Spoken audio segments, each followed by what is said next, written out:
ఫిబ్రవరి 12వ తేదీన దేశవ్యాప్తంగా నిర్వహిస్తున్న సార్వత్రిక సమ్మెను కార్మికులు విజయవంతం చేయాలని ఏఐటీయూసీ జిల్లా కార్యదర్శి తోకల ప్రసాద్ పిలుపునిచ్చారు. ఫిబ్రవరి 12వ తేదీన దేశ సార్వత్రిక సమ్మెను జయప్రదం చేయాలని కోరుతూ Kakinada AP municipal workers union AITUC అనుబంధ సంఘం ఆధ్వర్యంలో అధ్యక్షులు బొబ్బిలి శ్రీనివాసరావు అధ్యక్షతన కాకినాడ మున్సిపల్ కార్పొరేషన్ కార్యాలయం వద్ద పారిశుద్ధ్య కార్మికుల సమస్యలు పరిష్కరించాలని నిరసన తెలియజేశారు.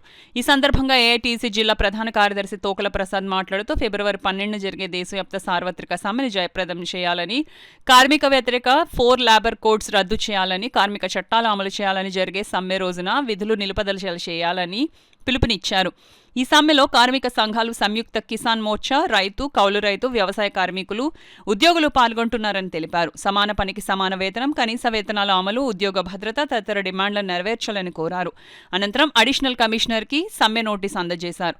ఈ కార్యక్రమంలో యూనియన్ నాయకులు బొబ్బిలి ఈశ్వర్రావు, బంగారు రాజేష్, మీసాల చక్రవర్తి, బంగారు హరికృష్ణ, సింగంపల్లి రమణ, ముద్దాడ కృష్ణ, బద్దెటి రామకృష్ణ తదితరులు పాల్గొన్నారు. కనీసం మున్సిపల్ పారిశుద్ధ్య కార్మికులకి కనీస పనిముట్లు కూడా కల్పించడంలో పూర్తిగా విఫలమైందని చెప్పేసి సందర్భంగా తెలియజేస్తూ ఉన్నాం.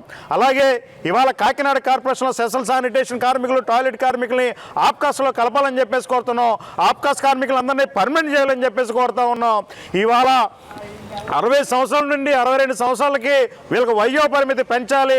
రిటైర్మెంట్ అయినా, మృతి చెందిన వారి కుటుంబీకులకి ఉద్యోగ అవకాశాలు కల్పించాలి. అలాగే ఇవాళ జనాభా పెరుగుతున్న అనుగుణంగా సిబ్బందిని పెంచడంలో బాగా పూర్తిగా విఫలం అవుతూ ఉన్నారు. ఒక పక్క రిటైర్మెంట్ అవుతున్నారు, మృతి చెందుతున్నారు. వాళ్ళ స్థానంలో సిబ్బందిని నియమించలేకపోవడం వల్ల ఉన్న సిబ్బంది మీద అదనపు పనిభారం పడతా ఉంది. పెరుగుతున్న జనాభాకు అనుగుణంగా సిబ్బందిని పెంచండి అని చెప్పేసి మేము కోరుతా ఉన్నాం. అలాగే వాళ్ళ సరెండర్ లీవ్లు, ఎన్కాస్మెంట్ బిల్లులు అన్నీ కూడా పెండింగ్లో ఉన్నాయి. అవన్నీ పూర్తి స్థాయిలో మంజూరు చేయాలని చెప్పేసి కోరుతున్నాం. మున్సిపల్ పారిశుద్ధ్య కార్మిక సంస్థలు ప్రతి సంవత్సరం కూడా వాళ్ళకి 2 జతలు బట్టలు, చీరలు, యూనిఫామ్లు, చెప్పులు, కొబ్బరి నీళ్ళు ఇవన్నీ కూడా ప్రతి ఏటా మంజూరు చేస్తూ ఉంటారు. కానీ ప్రభుత్వం వచ్చి 2 సంవత్సరాలు అవుతా ఉన్నా సరే ఏ ఒక్కరికి కూడా ఏ ఒక్క బట్టలు కూడా, ఒక జత బట్టలు కూడా మంజూరు కావడం లేదు. మీరు మున్సిపల్ పారిశుద్ధ్యాల పట్ల చాలా చులకనగా చూస్తూ ఉన్నారు. అందుకోసమే ఫిబ్రవరి 12వ తేదీన పనులు పక్కన పెట్టి దేశవ్యాప్తంగా సార్వత్రిక సమ్మెలో మేము పాల్గొనబోతా ఉన్నాం. మా సమ్మెకు ప్రజలు కూడా సహకరించాలి. ఇప్పటికైనా ఈ కాకినాడ కార్పొరేషన్లో మా సమస్యలు పరిష్కరించకపోతే ఈ భవిష్యత్తులో కూడా మా యొక్క ఆందోళన ఉధృతం చేస్తామని ఈ సందర్భంగా తెలియజేస్తా ఉన్నాం. మరి పెరుగుతున్న జనాభాకు అధికంగా అనుగుణంగా సిబ్బందిని పెంచాలని, మరి 62 సంవత్సరాలకి రిటైర్మెంట్ అవుతున్న వారి స్థానంలోని 62 సంవత్సరాలకి రిటైర్మెంట్ అవుతున్న ఆప్కాస్ వర్కర్స్ వారి స్థానంలోని, చనిపోయిన వారి స్థానంలోని కూడాను సిబ్బందిని నియమించమని, పని భారం వర్కర్స్కి తగ్గించమని కోరుచున్నాం.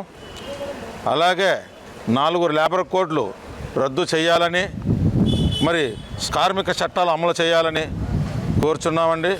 అలాగే ఫిబ్రవరి 12వ తేదీన ఈ సమస్యలన్నింటి మీద సమ్మె కార్యక్రమం నిర్వహిస్తున్నాం. 12వ తారీఖున 50 మంది ప్రజల సంఘం కూడాను మా సమ్మెకు ఆమోదించాలని కోరుచున్నాం. అలాగే 2 సంవత్సరాలు అయినా సరే స్థానిక సమస్యలు 2 సంవత్సరాలు అయినా ఇప్పటి వరకు కూడా యూనిఫారం ఇవ్వలేదండి. మరి సబ్బులు, కొబ్బరి నూనె, కుట్టు కూలీ డబ్బులు కూడా ఇవ్వడం లేదు. మరి వీటన్నిటి మీద కూడాను అధికారులు స్పందించి మాకు తగిన న్యాయం చేకూర్చాలని కోరి